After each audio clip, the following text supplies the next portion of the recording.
ये गोरखपुर कंपियरगंज का मामला है। दो दंपत्ति थे, पति पत्नी, जो कि शोभा देवी और भुवाल गुप्ता जी पिछले 1 साल से हमारे वृद्धाश्रम में रह रहे थे।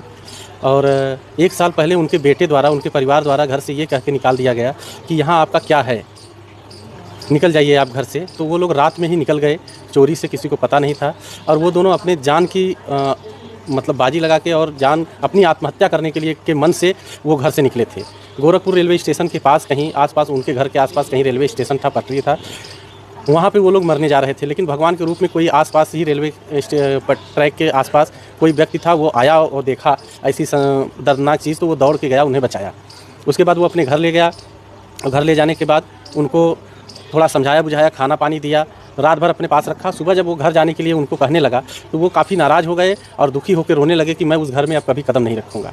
वहाँ से वो लोग समझाते बुझाते कहें अगर ऐसी बात है तो आप निकल जाइए अयोध्या। और वो काफ़ी मदद भी किए। उनके बताने के अनुसार उन्होंने दादाजी बताए थे अपनी दैनिक चीज़ें जो भी हुआ था उनके साथ, तो उन्होंने बताया कि वो पैसे से सहयोग किया और वो अयोध्या निकल गए। अयोध्या में भी उन्होंने काफ़ी प्रयास किया, लेकिन उनके रहने की व्यवस्था वहाँ अयोध्या में नहीं मिली। काफ़ी जगह पे उन्होंने पता करते करते वो थक गए, तो उनको कोई सुझाव दिया मथुरा निकल जाने के लिए, तो वो मथुरा निकल गए। मथुरा गए तो वहाँ भी उनको व्यवस्था नहीं मिली। उसके बाद वृंदावन गए, तो काफ़ी दौड़ भाग करने के बाद उनको कहीं अस्थायी जगह, उनको उनके मन का या उनके समझ के अस्थायी जगह उनको नहीं मिला। तो जब वो कहीं थे दूर ही, कहीं वृंदावन या कहीं, तो वहीं पे किसी से ऐसे ही मदद मांग रहे थे। तो सोशल मीडिया के माध्यम से वो जो व्यक्ति थे वो हमारे जौनपुर वृद्धाश्रम के बारे में जानते थे।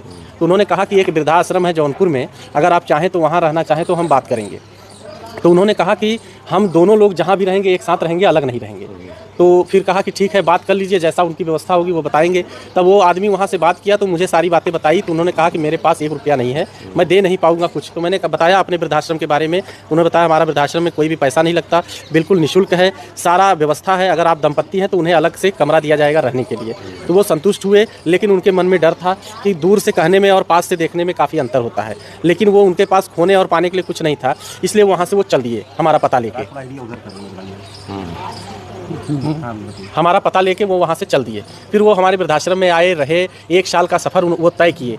ये लगभग 1 साल के बाद बीच बीच में उनकी दादी का स्वास्थ्य गड़बड़ होता रहा है, तो हम उनको दुर्गा सिटी हॉस्पिटल में, जो कि डॉक्टर आलोक जी हैं, हमारे वृद्धाश्रम से जुड़े हुए हैं, काफ़ी मदद करते हैं, दवा इलाज आदि चीज़ें वो निःशुल्क करते रहते हैं। तो उनके यहाँ टाइम टाइम पे हम उनको दिखाते रहे हैं। तो जब भी उनकी कोई दिक्कत होती थी तो उनको आराम मिल जाता था। लेकिन 20 तारीख को उनका जिस दिन डेथ हुआ, उसके 1 दिन पहले, 2 दिन पहले 18 तारीख को उनके पैर में काफ़ी स्वेलिंग आ गई अचानक से, और उनके पैरों में काले काले दाग पड़ गए।